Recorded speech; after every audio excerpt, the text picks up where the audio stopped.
March 28, 1945, 6:14 a.m. Aschaffenburg, Bavaria, Germany. A German SS officer drags a 17-year-old boy into the middle of a rubble-strewn street. The boy is crying. He dropped his rifle and tried to run. The officer draws his Luger, presses the barrel against the back of the boy's skull, and pulls the trigger without a single word. The body drops into the mud. The officer holsters his weapon, straightens his collar, and walks back to his position as if nothing happened. Around him, 200 starving, terrified German soldiers watch in complete silence. No one moves. No one breathes. Because every single one of them knows that boy's only crime was wanting to go home. 4 blocks away, American tanks are rolling through the burning streets. And somewhere behind those tanks, George S. Patton is smiling. Here is a number that will stop you cold. In the final 6 weeks of World War II in Europe, more German soldiers died defending cities that were already lost than in some of the largest battles of the entire war. Not because they believed in victory, not because they had ammunition or food or reinforcements coming. They died because one man in a bunker in Berlin issued a single order: hold at all costs. And terrified commanders were too afraid, too fanatical, or too broken to refuse. Aschaffenburg was one of those cities. And what happened there in the spring of 1945 would become one of the most brutal, most pointless, and most revealing confrontations of the entire Second World War. A confrontation between 2 generals, 2 philosophies, 2 completely different ideas about what courage actually means. One of them understood war at its deepest level. The other had forgotten what war was for. This is their story. But to understand what happened in Aschaffenburg, you have to understand the world that created it. You have to go back further. You have to understand what Germany looked like in the spring of 1945, and what kind of man could look at that reality and still choose to fight. By February 1945, the German army was finished. Not strategically disadvantaged, not on the back foot. Finished. The numbers alone should have ended the war months earlier. The Wehrmacht had lost over 4 million men killed in action since 1941. Entire army groups had been annihilated on the Eastern Front. The Luftwaffe, once the most feared air force on Earth, was grounded for lack of fuel. German factories were being bombed around the clock by Allied aircraft that faced almost no resistance. Supply lines were shattered. Rail networks were rubble. In the West, American, British, and Canadian forces had crossed the Rhine. In the East, Soviet forces were less than 60 miles from Berlin. Every military analyst, every intelligence officer, every general on both sides knew the same thing. Germany had lost. The only question was, how many more people would have to die before it was finally, officially over? The answer, as it turned out, was hundreds of thousands. Because Adolf Hitler had issued the Führerbefehl, the fortress order. Any city, town, or strategic position that Hitler personally designated as a Festung, a fortress, was to be defended to the last man and the last bullet. No retreat, no negotiation, no surrender. Commanders who abandoned their posts would be tried for treason and executed. Commanders who showed weakness would be hanged. The order was backed by roving SS execution squads who operated behind German lines specifically to shoot any soldier who tried to give up. The result was a catastrophe of almost incomprehensible proportions. German cities that could have been surrendered peacefully, with minimal casualties on both sides, instead became killing grounds. Medieval cathedrals were turned into machine gun nests. Apartment buildings were rigged with explosives. Bridges were mined, and tens of thousands of people, soldiers, civilians, men, women, children, died in battles that had absolutely no strategic value whatsoever. Aschaffenburg was going to be one of those battles. The city sat on the Main River in Bavaria, about 25 miles southeast of Frankfurt. It was beautiful, genuinely beautiful. A medieval city with a red sandstone castle rising above the river, narrow cobblestone streets, Gothic churches, half-timbered houses that had stood for 600 years. In peacetime, it was the kind of place you might visit on a Sunday afternoon and spend 3 hours just walking. Population around 50,000, mostly civilians, mostly terrified. But Aschaffenburg controlled something Patton needed desperately: bridges, rail lines, highway access into the heart of southern Germany. If Patton could take Aschaffenburg quickly, his Third Army could continue its eastward thrust without pause. Every day of delay was a day the war continued. Every day the war continued. More people died. Speed was everything. Speed was Patton's entire philosophy of war. And then there was General Friedrich Wilhelm Forch. Actually, let us be precise here, because the historical record matters. The German commander defending Aschaffenburg was Major General Friedrich Freiherr von Schell.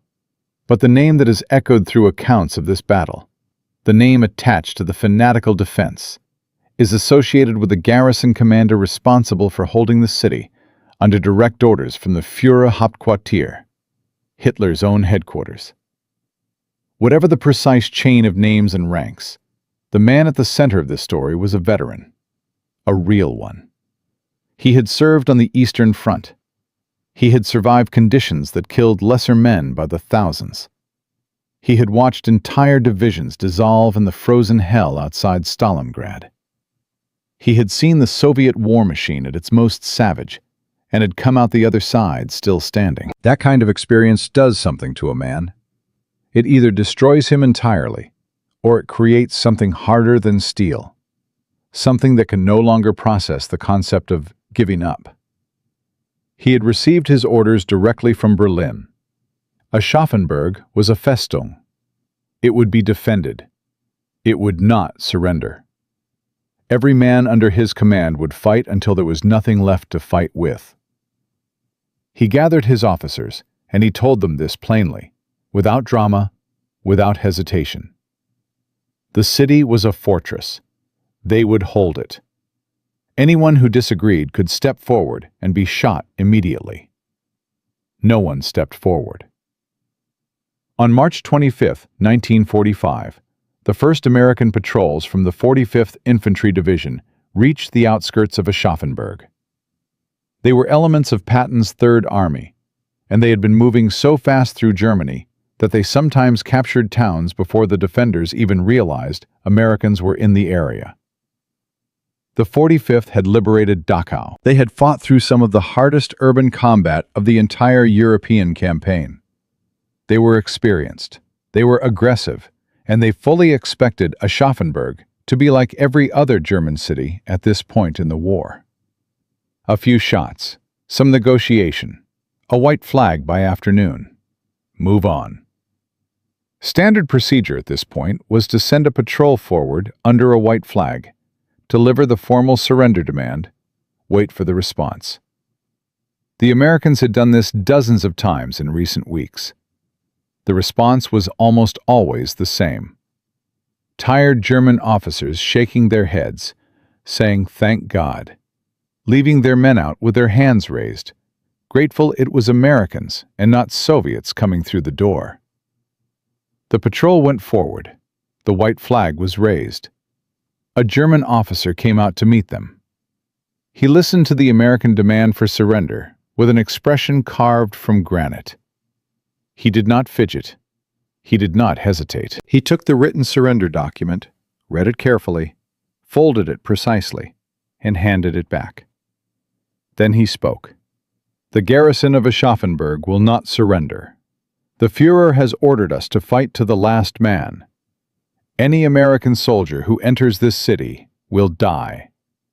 Tell your commander, if he wants Aschaffenburg, he will pay for it in blood." The American patrol walked back to their lines in silence. The word traveled up the chain of command at remarkable speed, because this was not a normal response. Officers checked their maps. Artillery commanders began calculating firing solutions.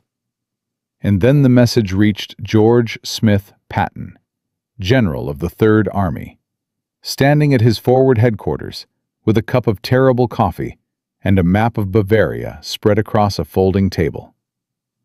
He read the message. An aide who was present later described what happened next. Patton's face went through several distinct phases. First, something that looked almost like surprise. Then, slowly, recognition. Then something that was absolutely, unmistakably, genuine pleasure. "So," Patton said quietly. His voice was high-pitched, which surprised people who expected something deeper from a man of his reputation. "We have a German who wants to die for Hitler." He set down the message. "How wonderful! I will personally arrange to grant his wish." Now, to understand what happened next, you need to understand one specific thing about George Patton that most people miss. Patton was not simply aggressive. Patton was not simply brutal or reckless or in love with violence for its own sake, although his enemies said all of those things about him. Patton was a student, a genuine, deeply serious student of military history, who had spent his entire adult life studying how battles were won and lost, what made armies succeed and fail, what separated commanders who changed history from commanders who simply filled body bags. He had read Caesar in Latin. He believed in reincarnation and was convinced he had fought in previous wars as other soldiers. He carried Rommel's own tactical manual and had read it cover to cover. He understood war at a level that was almost philosophical, and his philosophy was simple, brutal, and entirely correct. The purpose of war is not to die for your country.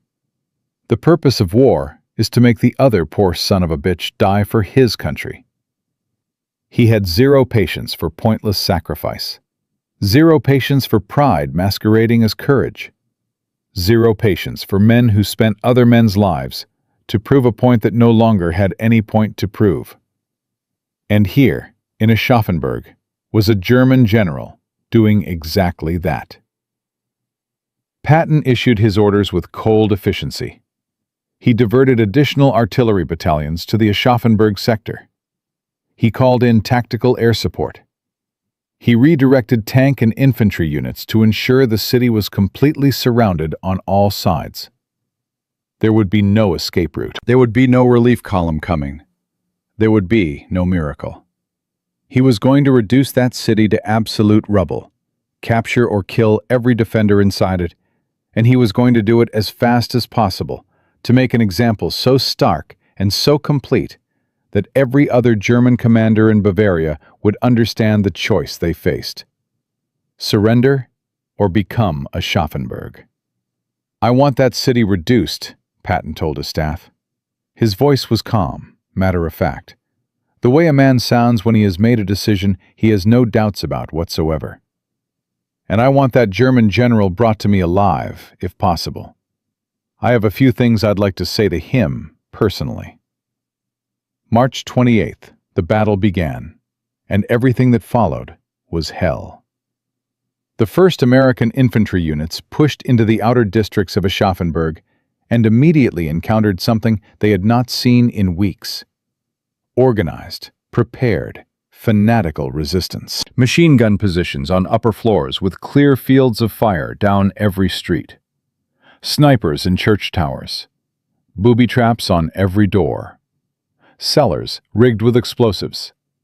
The Germans had turned every building into a fortress, every street into a kill zone, every intersection into a potential ambush. American soldiers who had been moving through Germany like a river suddenly found themselves fighting for individual rooms. Every house had to be cleared separately. Every staircase was potentially lethal. You didn't open a door. You threw a grenade through it first, and then went in. You didn't walk around a corner. You blasted a hole through the wall and went through that instead. The techniques were ones they'd learned the hard way in previous campaigns, and now they used them with grim, mechanical efficiency. Outside the city, American artillery hammered the German positions without pause. 600 years of medieval architecture came apart under high-explosive shells. The red sandstone castle took direct hits. Churches that had survived the 30 Years' War, the Napoleonic campaigns, the Franco-Prussian War, crumbled into their own foundations in minutes. The cobblestone streets that had stood since the 14th century were buried under 6 feet of debris. Inside the city, German SS officers moved through the ruins, executing their own men. Any soldier who tried to surrender, any soldier who tried to retreat, any soldier who simply sat down and refused to move, shot, hanged, beaten to death. The same army that was calling this a last stand of honor was killing teenagers for crying. On the 3rd day of fighting, a young private from Oklahoma named James Reardon, 20 years old, had been a farmhand before the war, had never been east of Kansas City before he joined the army, was moving through a shattered apartment building when he came face to face with a German soldier in a darkened hallway. The German was maybe 15, possibly 14. He was holding a Panzerfaust anti-tank weapon that he clearly did not know how to use. His hands were shaking so badly that the weapon rattled against the wall. His face was streaked with tears and concrete dust. Reardon lowered his rifle. The German boy stood there for 3 seconds that felt like 3 years. Then he set down the Panzerfaust, sat on the floor, and put his face in his hands. Reardon got him out of the building. Stories like that happened hundreds of times during those 6 days. And in between those stories, men died. American men who had survived North Africa and Sicily and D-Day and the Bulge died in a city that had already lost, fighting an enemy that had already lost, because one man in Berlin had issued an order, and one man in Aschaffenburg had decided to obey it. By April 2nd, the German defense had been ground down to nothing. A few hundred survivors huddled in the ruins of the city center, out of ammunition, out of food, out of everything except the SS men, who were still shooting anyone who even looked like they were considering surrender. The entire city was burning. The smoke was visible from 20 miles away. And somewhere in the rubble, the German commander was still issuing orders that no one could carry out, to units that no longer existed, defending positions that no longer stood. April 3rd. American forces overran the final German positions. The battle was over. The German commander was found trying to escape through the sewer system beneath the city. He was covered in filth, exhausted beyond description, and completely, utterly defeated. His magnificent last stand had lasted 6 days. It had cost him his entire garrison. It had cost the Americans over 400 casualties, and it had accomplished absolutely nothing except the destruction of a beautiful medieval city and the deaths of hundreds of men on both sides who did not have to die. He was pulled out of the sewer, cleaned up as much as possible, and informed that General George S. Patton wished to speak with him personally. He straightened what remained of his uniform. He was still a German general. He would face his enemy with whatever dignity he had left. He had no idea what was coming. The jeep that drove him to Patton's headquarters passed through streets that, 3 days earlier, had been defended by his men. Now they were silent, cleared. American soldiers moving efficiently through the rubble, processing prisoners, tending to the wounded, documenting the dead. The city he had sacrificed everything to hold was now, quietly and completely, an American city. He was escorted through the door of a building that had somehow survived the bombardment, down a hallway, through another door, and there, behind a desk covered in maps and operational reports, sat the man whose army had just destroyed everything he had spent 6 days trying to protect. Patton did not stand. Patton did not offer him a seat. For a long moment, a very long moment, Patton simply looked at him. And what Patton said next, in that famous, high-pitched voice, in that almost conversational tone that somehow made every word land like a physical blow, what Patton said next would be remembered, debated, and quoted for generations. But that is part 2. Because right now, you need to understand one thing. The confrontation between these two men was not just about one battle in one city in the final weeks of one war. It was about something much larger. It was about the difference between two kinds of courage, and why one of them wins, and the other one doesn't. It was about what happens when pride becomes indistinguishable from stupidity, and when obedience becomes indistinguishable from cowardice. Patton had a few things to say about all of that, and the German general was going to hear every single word. 6 days. That is how long the Battle of Aschaffenburg lasted. 6 days that cost over 400 American casualties, more than 2,000 German dead, wounded, or captured, and the near total destruction of a city that had stood for 6 centuries. The German commander had been dragged from a sewer, cleaned up, and was now sitting in the back of an American jeep, heading toward a meeting he could not refuse. Patton was waiting. And what happened in that room would cut deeper than any artillery shell fired during those 6 days of hell. But here is what most accounts of this story leave out entirely. The confrontation between Patton and the German commander was not just a moment of personal humiliation. It was the culmination of a debate that had been raging inside the American military command for months. A debate about what winning actually required, about what kind of war this was, and about whether the men making the decisions at the top truly understood what their soldiers were dying for on the ground. Because Patton had enemies, not just German enemies, American ones. Men with stars on their shoulders who thought Patton was reckless, insubordinate, and dangerously unpredictable. Men who had tried repeatedly to slow him down, sideline him, and in at least one case, remove him from command entirely. The miracle of Aschaffenburg was not that Patton won. Patton always won. The miracle was that Patton was even there to fight it. To understand that, you have to go back 4 months. November 1944. The Lorraine campaign in northeastern France. Patton's Third Army had been advancing so fast that Eisenhower's headquarters genuinely struggled to keep track of where his units were on the map. Supply lines were stretched to the breaking point. Patton's tanks were running on fumes, literally. There were days when his armored columns stopped moving, not because of German resistance, but because they had outrun their own fuel supply by 200 miles. And instead of receiving more fuel, more ammunition, more resources to keep the advance going, Patton received something else entirely. A phone call from General Omar Bradley's headquarters, telling him to slow down. The argument that followed was one of the ugliest internal disputes in the entire American command structure during the European campaign.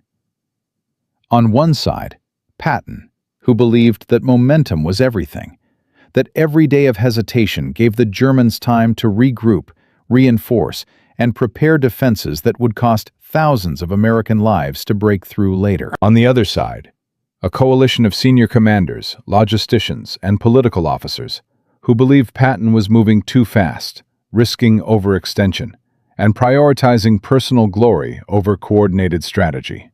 "You are endangering the entire Allied advance," one senior staff officer told Patton during a heated meeting at Bradley's headquarters in November. The officer was a full general, His name is not important.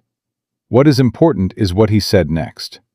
Your unauthorized advances have forced us to divert supply resources that were allocated to other army groups. You are not fighting this war alone, General. Patton looked at him for a long moment. No, Patton said. I am fighting it correctly. There is a difference. He was nearly relieved of command that week. The slapping incident from the previous year was still hanging over him like a guillotine blade. One more scandal. One more act of insubordination. One more unauthorized move, and they would find a reason to pull him back permanently. His enemies in the high command were looking for exactly that excuse. What saved him was not his charm. Patton had no charm, not in the conventional sense. What saved him was Eisenhower, who understood at a fundamental level that whatever Patton's faults, his ability to win battles was irreplaceable. Eisenhower told Bradley privately that Patton was the best armor commander in the world, and that they would be idiots to bench him. The order to slow down was modified. Patton kept moving. But the tension never went away. And when the Battle of the Bulge erupted in December 1944, when the Germans launched their massive surprise offensive through the Ardennes and cut off American forces at Bastogne, it was Patton who executed one of the most remarkable military maneuvers of the entire war. He pivoted his entire Third Army 90 degrees in 72 hours and drove north through blizzard conditions to relieve Bastogne before the Germans could finish the job. 100 miles, 4 divisions, 3 days. It was the move that ended the German offensive and effectively sealed the fate of the Wehrmacht in the West. His enemies went quiet after that. You cannot argue with results at that scale. When Patton walked into Eisenhower's headquarters after Bastogne, the room went still in a way that had nothing to do with protocol. These were men who had watched the impossible happen in real time. They were not sure what to say to someone capable of that. Eisenhower shook his hand and said simply, "George, you magnificent bastard." Patton smiled. It was nothing. Let me show you what I'm planning to do next. By March 1945, Patton's Third Army had crossed the Rhine at Oppenheim in an operation so fast and so smooth that Patton called Bradley at 2 in the morning just to tell him about it. "Brad," he said, his voice barely containing what sounded almost like joy. "Don't tell anyone, but we crossed the Rhine last night. I sneaked a division over.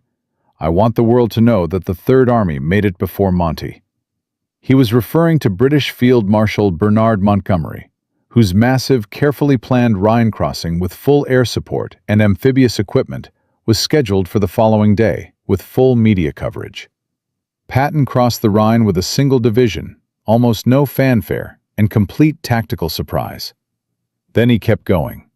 By the time Aschaffenburg appeared on his operational maps in late March, Patton's Third Army had advanced further, faster, and with fewer casualties per mile than any comparable force in the history of armored warfare. The formula was consistent and brutal. Move before the enemy expects you. Hit harder than they think you can. Keep moving before they recover. Never give them time to breathe or think or regroup. Speed was mercy. Speed killed fewer people on both sides than caution did. That was the philosophy. That was what Patton had spent his entire career trying to get the military establishment to understand. And that was why the German commander's decision to defend Aschaffenburg to the last man landed on Patton not just as a tactical obstacle, but as a personal affront to everything he believed war should be. The jeep carrying the German commander pulled up to Patton's headquarters at approximately 2 in the afternoon on April 3rd. The building was an intact farmhouse that had been commandeered as a forward command post. American officers moved in and out with maps and message pouches. Field telephones rang constantly. The war was still going, just not here. Not anymore. The German commander was escorted inside. He was a tall man. Even in defeat, even covered in the residue of 6 days of urban combat and however many hours in a sewer system, there was something in the way he carried himself that announced his rank before anyone could read his insignia. He had been a soldier for over 20 years. He had survived the Eastern Front. He had survived Stalingrad. He was not afraid of this room or this meeting. He stepped through the door. Patton was behind his desk. He was wearing his full uniform. The 3-star insignia gleamed on his shoulders. The ivory-handled revolvers, famous enough to be mentioned in every account ever written about him, sat at his hips. On the desk in front of him were maps, reports, and a single photograph. The German commander could not see what the photograph showed from where he was standing. Patton did not stand. He did not extend his hand. He did not offer a chair. He looked at the German commander for approximately 15 seconds without speaking. Then he began. "General, I have been looking forward to this conversation." His voice was calm, almost conversational. The kind of voice you use when you are discussing something that does not particularly excite you anymore. Something settled, concluded, already filed away. The German commander stood at attention. He said nothing. "I have killed a great many Germans in this war," Patton continued. "Thousands of them. More than I can accurately count. And I want to tell you something about those men. Most of them died fighting for something real, for their country, for their families, for the man standing next to them in the trench." He paused. "I respected that. Even when I was killing them, I respected that." He leaned forward. "But your men, what did your men die for? A city that was going to fall regardless? An order issued by a man who is currently hiding 60 feet underground in Berlin, who will be dead within the month. You sacrificed hundreds of lives, German lives, American lives, and you accomplished nothing. The city is rubble. Your garrison is gone. And you are standing in my office, covered in sewage." The German commander's jaw tightened. His eyes did not move from the middle distance. He was giving nothing. Patton stood up. He walked around the desk slowly, the way a man walks when he has no reason to hurry, and stopped directly in front of the German commander. They were perhaps 18 inches apart. "I want you to understand something," Patton said, his voice dropping. "I respect a brave enemy. I genuinely do. A man who fights for his country, even when his country is wrong. I can respect that man. But I do not respect a fool. And you, General, are a fool. You had the authority to save those men.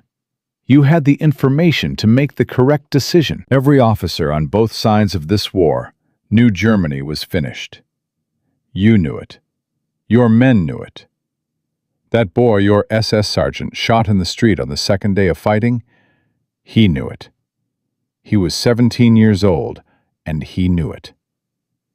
He stepped back.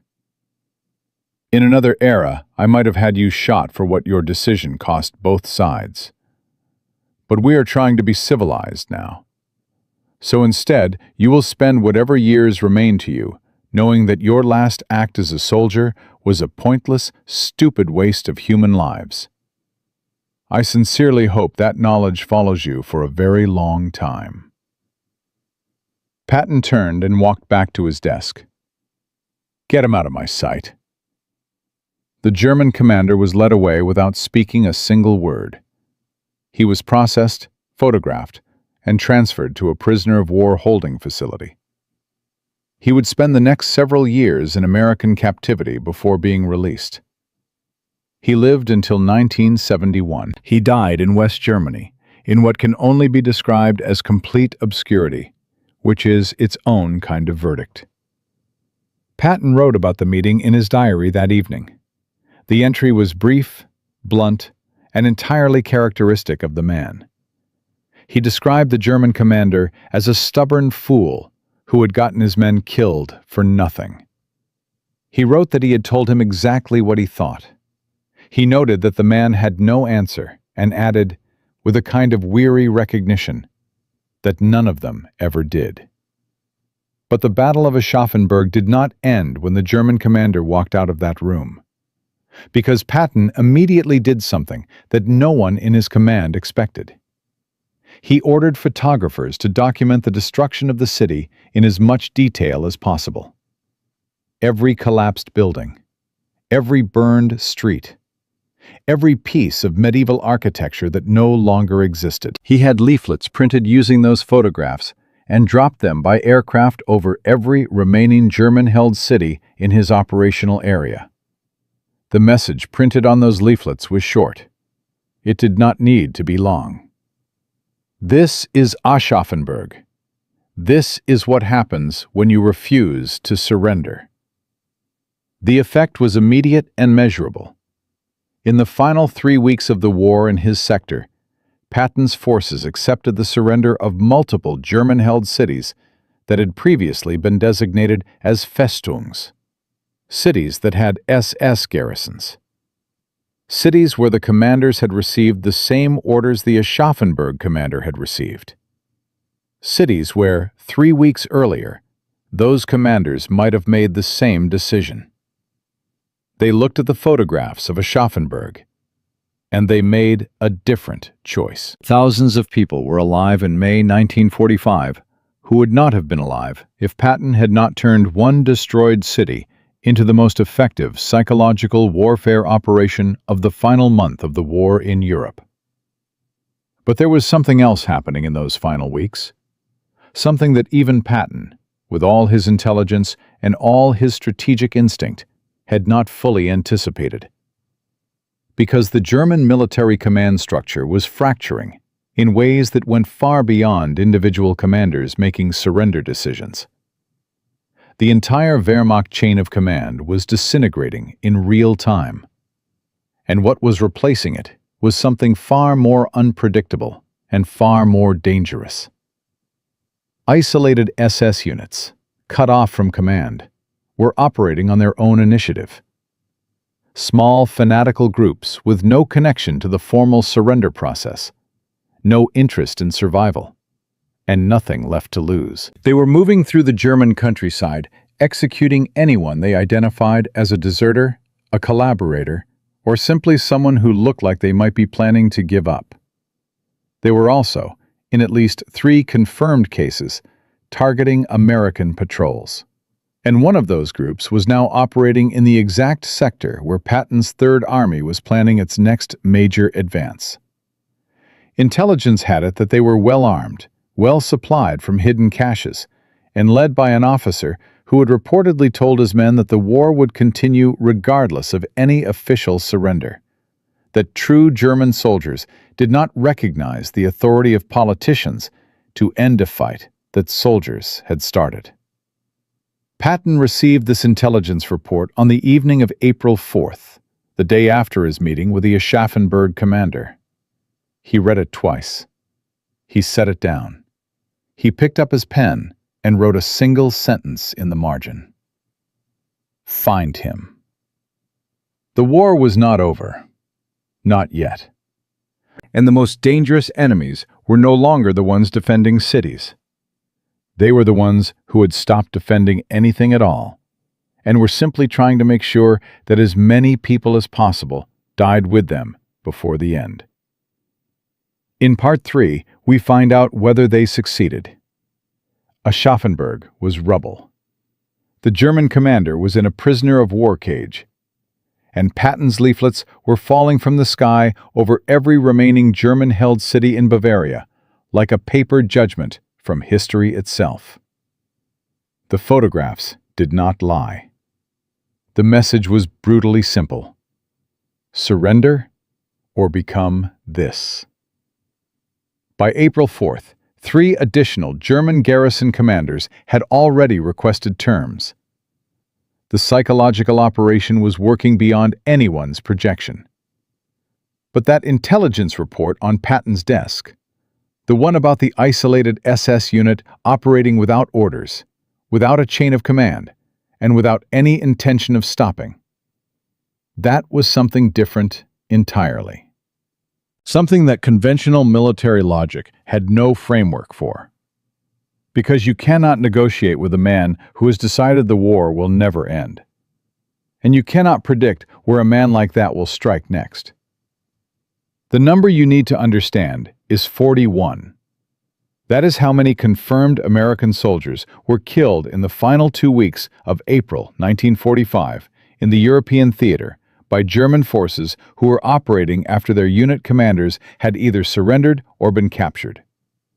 Not in combat, not in pitched battles, in ambushes, roadside killings, patrols that disappeared.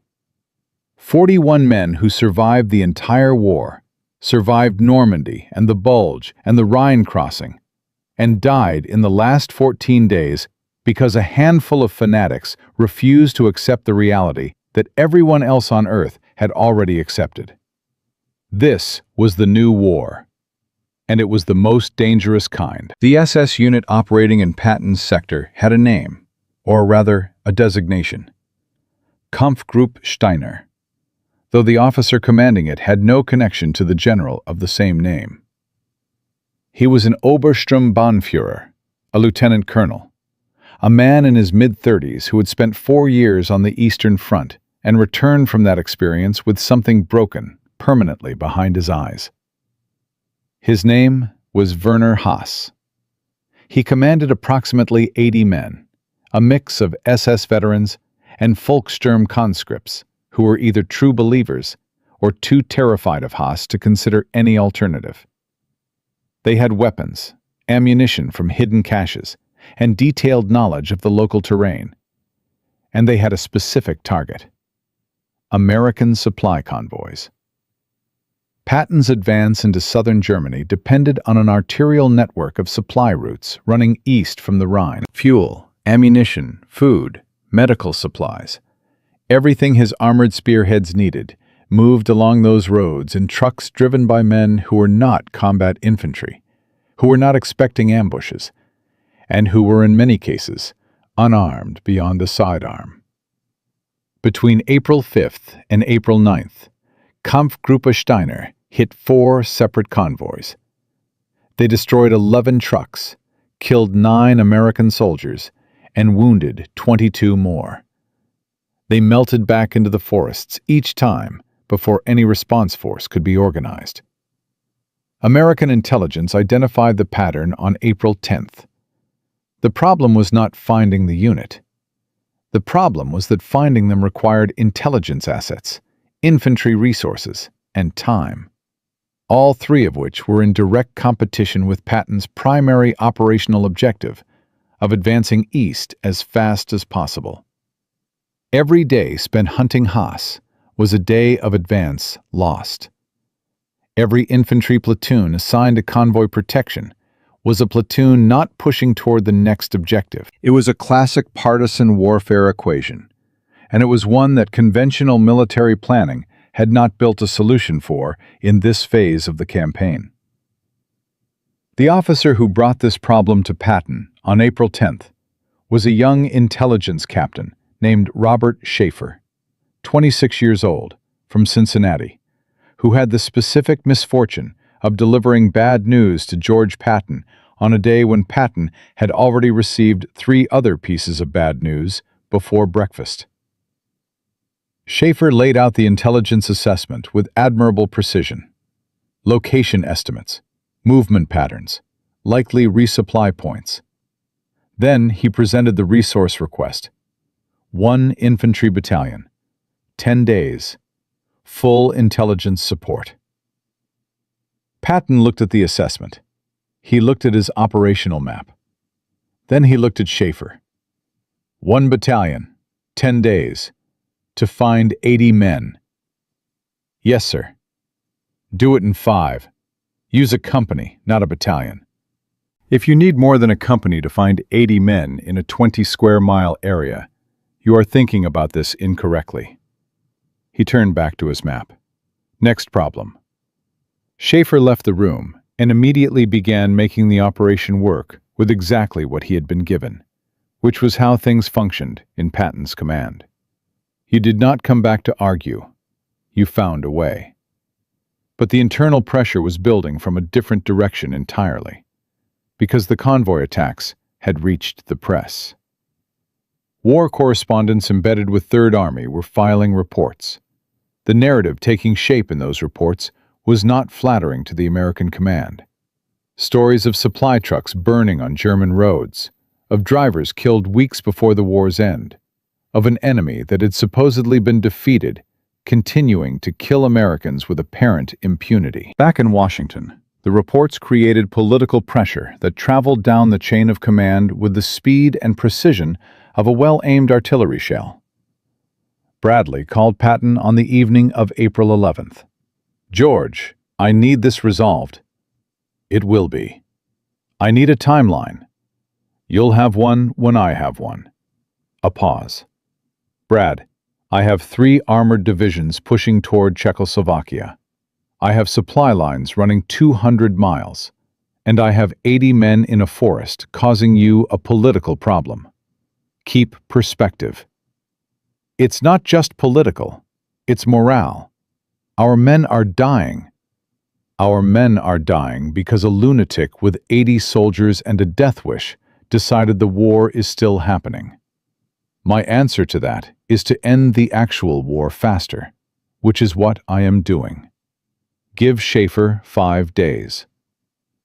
Bradley gave him 5 days. On April 13th, Captain Schaefer's company, C Company, 2nd Battalion, 359th Infantry Regiment, made contact with Kampfgruppe Steiner in a forested area near the town of Gmunden am Main, approximately 40 kilometers northeast of Aschaffenburg. The contact was not an ambush. It was something that Schaefer had engineered deliberately. He had pulled his company off the roads entirely. No vehicles, no convoy formations that the SS unit could track.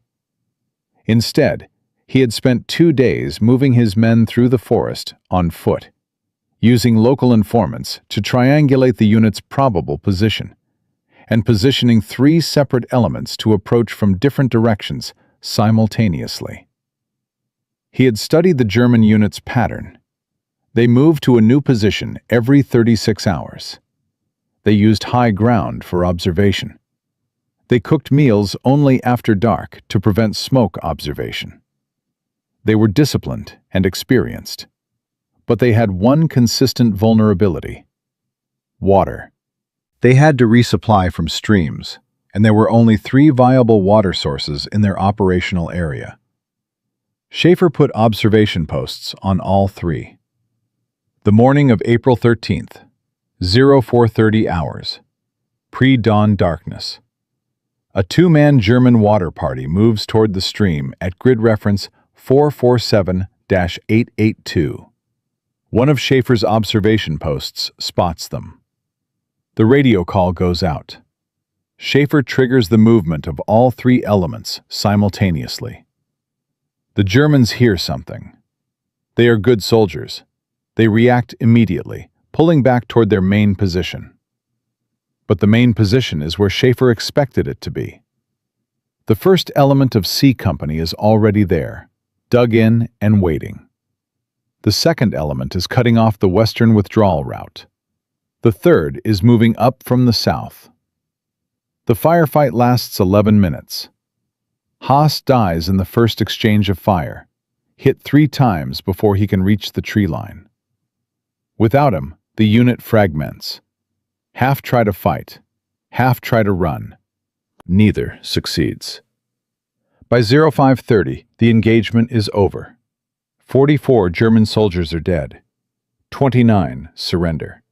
7 escape into the forest and are rounded up over the following 48 hours.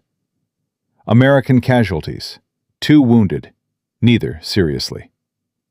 C Company walks out of that forest at 0615 on April 13, 1945, and Captain Robert Schaefer files an operational report that runs to exactly 4 pages. The final line reads, "Kampfgruppe Steiner is no longer operational. Supply routes are clear. Recommend resumption of standard convoy procedures." Patton reads the report over breakfast. He makes one notation in the margin. Good. That is the entire acknowledgement. That is how Patton's army worked. News of the action moves through the Third Army's operational area faster than the official report does. Soldiers talk. Convoy drivers who had been riding with their hearts in their throats for a week now knew the threat was gone. The psychological effect was disproportionate to the actual size of the engagement. C Company versus 80 men was not a significant battle by any statistical measure, but the ripple effect of knowing that the threat had been identified, hunted, and eliminated with clinical efficiency restored something in the Army's psychological posture. The broader numbers told a different story. The real story. In the week following the elimination of Kampfgruppe Steiner, 3 more German garrison commanders in Patton's sector chose to surrender without a fight. One of those cities, Schweinfurt, had been designated a Festung and had an SS garrison of over 1,200 men.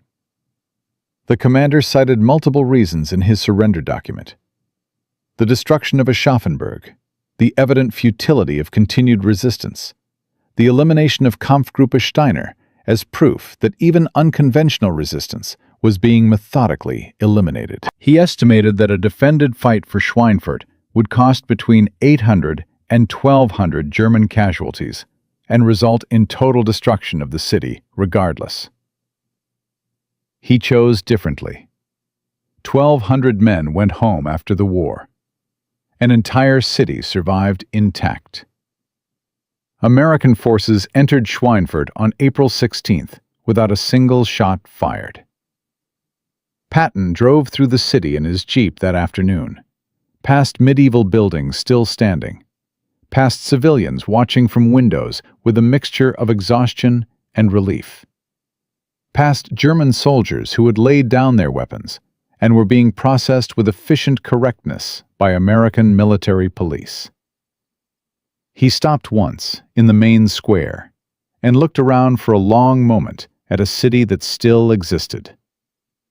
He said nothing that anyone recorded, but the aides who were with him that day said he looked, for just a moment, like a man who was thinking about something beyond the next objective on the map, something further away than Bavaria, further away than the end of the war.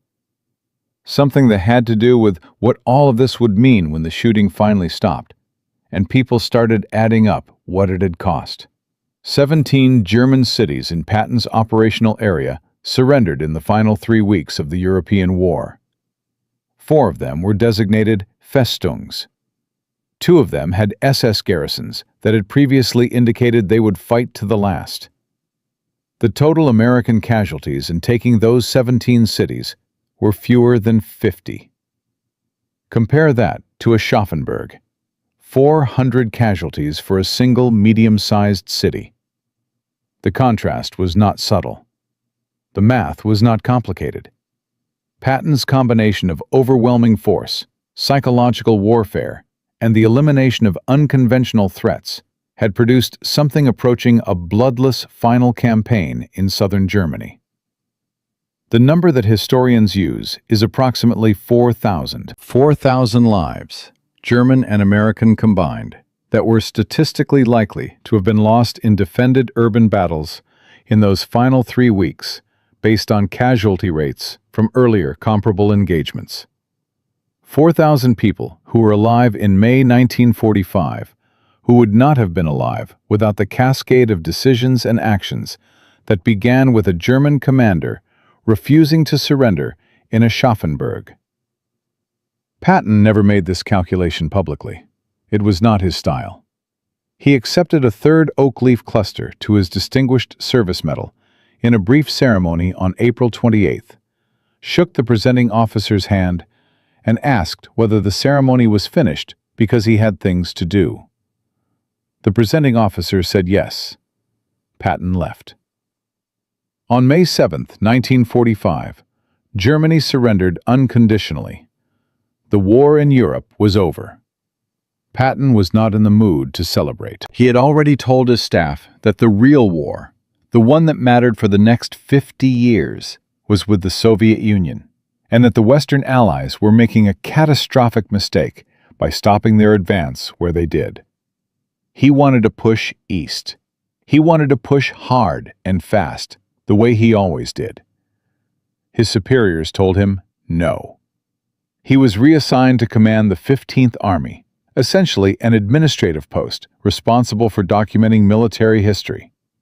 It was, without any subtlety, a way of keeping him occupied while the political decisions were made by the people who made political decisions. Patton called it the worst assignment of his career. He called it other things too, in his diary and in private letters.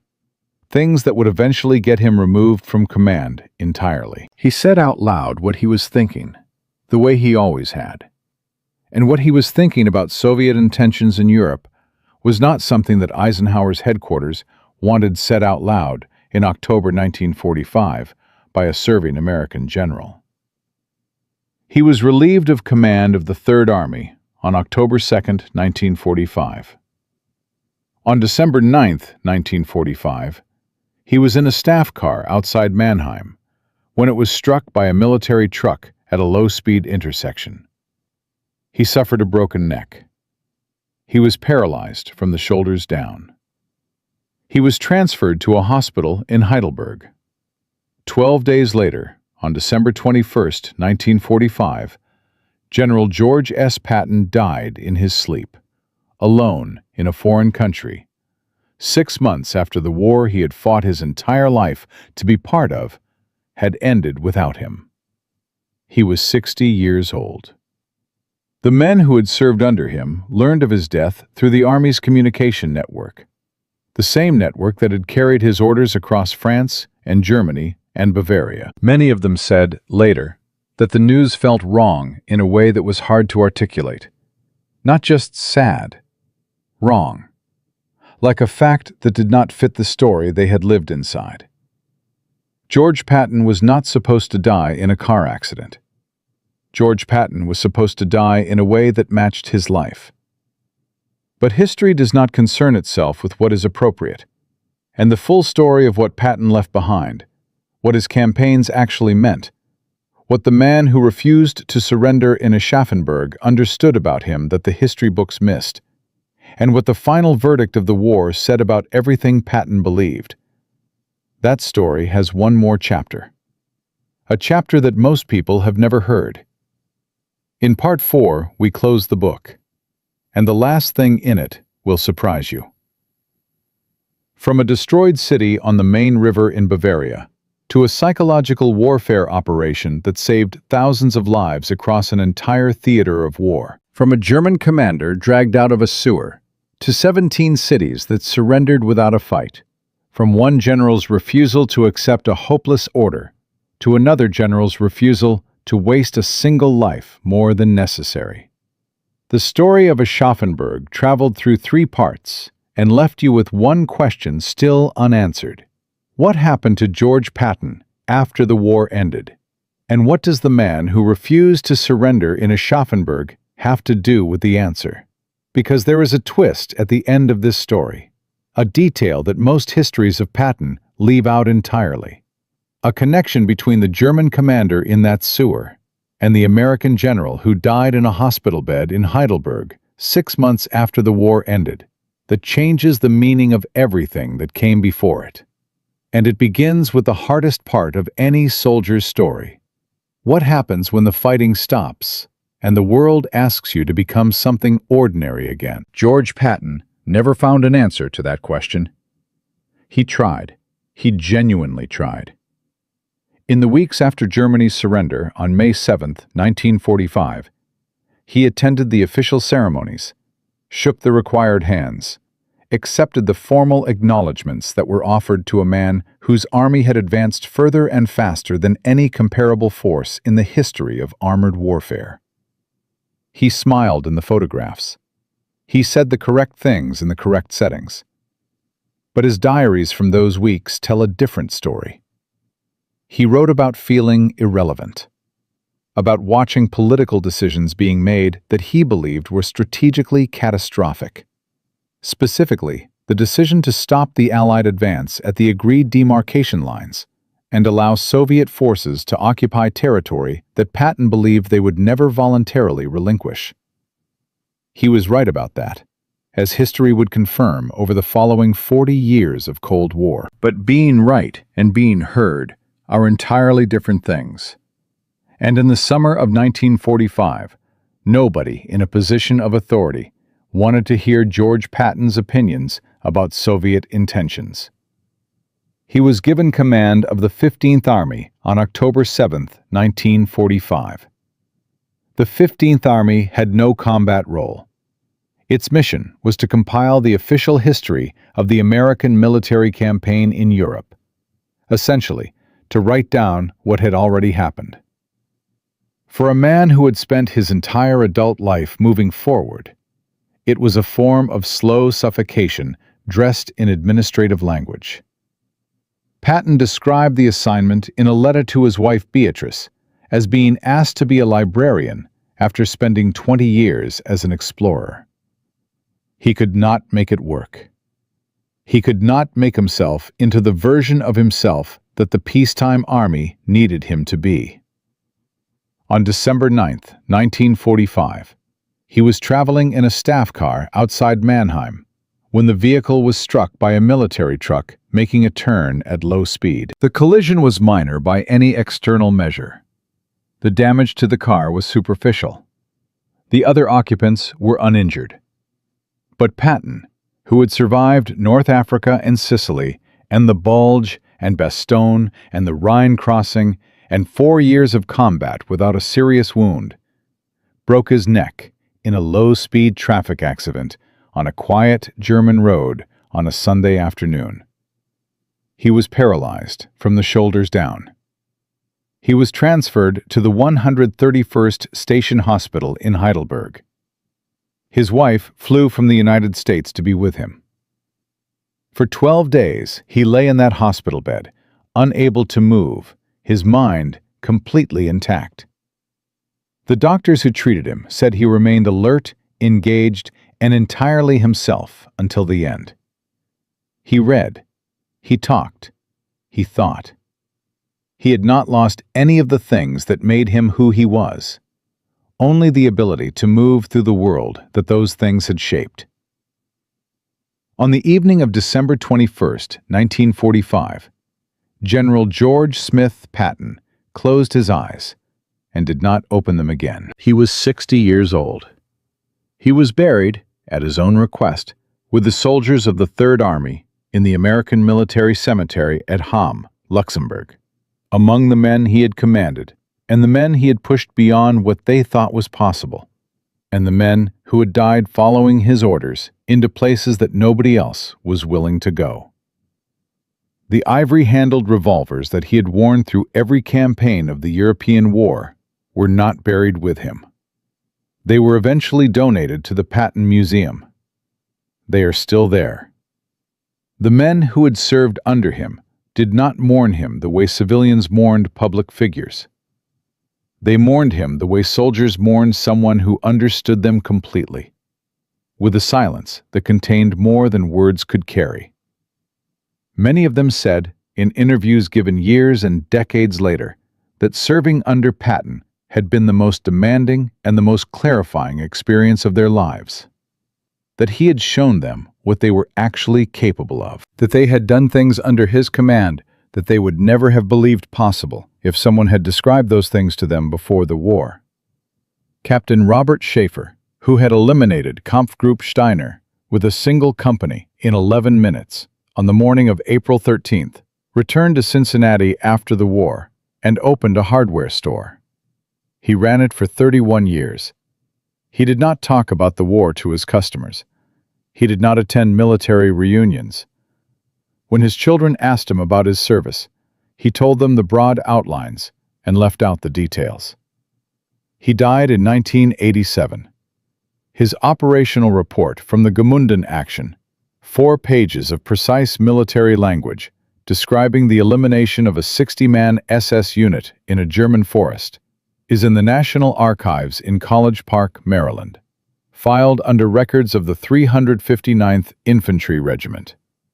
His name appears nowhere in the standard histories of the European campaign. The tactical principles Patton developed and applied during the final campaign in Germany did not disappear when the war ended. They were absorbed into American military doctrine with the quiet efficiency of things that work, being incorporated into institutional practice without anyone making a formal announcement. Speed of advance combined with overwhelming force, combined with psychological operations designed to offer the enemy a clear choice between surrender and destruction. That combination became a template. It was studied at the Command and General Staff College at Fort Leavenworth. It influenced operational planning for Korea, where the mobile warfare concepts Patton had demonstrated were applied in the early phases of the conflict, before the war settled into its grinding positional form. In Vietnam, the lessons were more complicated and less successfully applied, partly because the nature of that conflict made armored advance irrelevant, and partly because the American military establishment had, in the decades since Patton's death, developed a significant institutional preference for the kind of cautious, consensus-based decision-making that Patton had spent his career fighting against. The results of that preference are part of the historical record. The principles resurfaced most clearly in the Gulf War of 1991, when General Norman Schwarzkopf's left hook through the Iraqi desert, the famous Hail Mary flanking maneuver that bypassed Iraqi defenses and collapsed the Republican Guard's position in 100 hours, was described by multiple military analysts as the most Patton-like operation conducted by American forces since 1945. Speed, surprise, overwhelming force applied at the decisive point before the enemy can react. Schwarzkopf had studied Patton extensively. He acknowledged the influence directly. The psychological warfare component, Patton's leaflet operation using photographs of Aschaffenburg, became the foundational case study for a specific branch of military operations that today is called information operations. The principle that documented destruction can produce surrender without combat, that showing an enemy the consequence of resistance can be more effective than inflicting that consequence directly, has been applied in every major American military campaign since World War II. The B-29s that dropped surrender leaflets over Japanese cities in August 1945 were operating on the same logic. The leaflets dropped over Iraqi positions before the Gulf War ground campaign began carried the same essential message that Patton's photographers had documented over Aschaffenburg. This is what happens. Choose differently. The lesson is not complicated. The lesson is almost insultingly simple. But simple and easy are not the same thing. And the reason the lesson had to be learned at the cost of 6 days of urban combat and 400 American casualties is that the human capacity for refusing to accept obvious reality does not respond to logic. It responds to demonstration. Sometimes the only way to show someone what losing looks like is to let them lose, completely and without ambiguity, in a way that leaves no room for alternative interpretations. Patton understood this intuitively. He had understood it his entire career. He used it consciously and deliberately, and the result was that the final 3 weeks of his campaign in southern Germany were among the least costly in American lives of any comparable period in the entire European war. But here is the detail that most accounts leave out. The detail that closes the circle on everything. In 1963, a West German academic named Klaus Forster published a short monograph on the Battle of Aschaffenburg as part of a larger work on the collapse of German resistance in Bavaria in 1945. Forster had interviewed survivors, accessed German military records that had been declassified in the late 1950s, and constructed a detailed account of the battle from the German side. The monograph was published in German, in a limited academic edition, and was never translated into English. It received almost no attention outside of specialized German military history circles. In it, Forster included a detail sourced from the diary of a German army chaplain who had been present in Aschaffenburg during the battle, and who had, after his capture, been given access to survivors for pastoral purposes by the American military administration. The chaplain's diary described a conversation he had with a senior German officer, the garrison commander himself, in the first weeks of captivity. According to the chaplain's account, the German commander had asked whether the American general he had been brought to meet was genuinely as he appeared, whether the contempt in Patton's voice during that confrontation had been real or performed. The chaplain had no way of knowing. He said so. The German commander sat with that for a moment, and then said something that the chaplain recorded verbatim in his diary. He said, "I think it was real. I think he actually meant it. And that is the worst part. Because a man who performs contempt can be dismissed. A man who genuinely believes you wasted lives for nothing. That man is telling you something true, and you cannot argue with something true." He did not say anything else on the subject. The chaplain noted that he seemed to have arrived, somewhere in those first weeks of captivity, at a state of mind that was not quite peace, but was at least no longer resistance. As if the argument he had been having with reality since April 3rd had finally, quietly, ended. The German commander lived until 1971. He was released from captivity in 1947 and returned to civilian life in West Germany, where he worked in construction administration for the remainder of his career. He never wrote a memoir. He never gave interviews. He attended no veteran reunions. Whatever conclusions he had reached in that conversation with the chaplain in April 1945, he kept them to himself for the rest of his life. He died in a small city in Bavaria, not far from Aschaffenburg. The city he had tried to hold to the last man was rebuilt over the course of the 1950s and 1960s. The red sandstone castle was restored. The medieval streets were repaved. The churches were reconstructed from historical records and surviving fragments. Today, Aschaffenburg is a pleasant Bavarian city of approximately 70,000 people. Tourists visit the castle. Children play in the squares. The war is marked by a small memorial near the river, a modest stone structure with names carved into it, and most of the people who walk past it on any given day do not stop to read what it says. From one act of pointless defiance to the saving of thousands of lives across an entire theater of war, from 6 days of hell in a medieval city to 17 surrenders without a shot fired, George Patton proved something that military historians have been arguing about ever since: that mercy, deployed correctly, is not weakness. That speed and overwhelming force, applied with the explicit intention of making further fighting obviously irrational, saves more lives than caution does. That the most powerful psychological weapon in a commander's arsenal is not fear of dying. It is clarity about having already lost. 4,000 lives.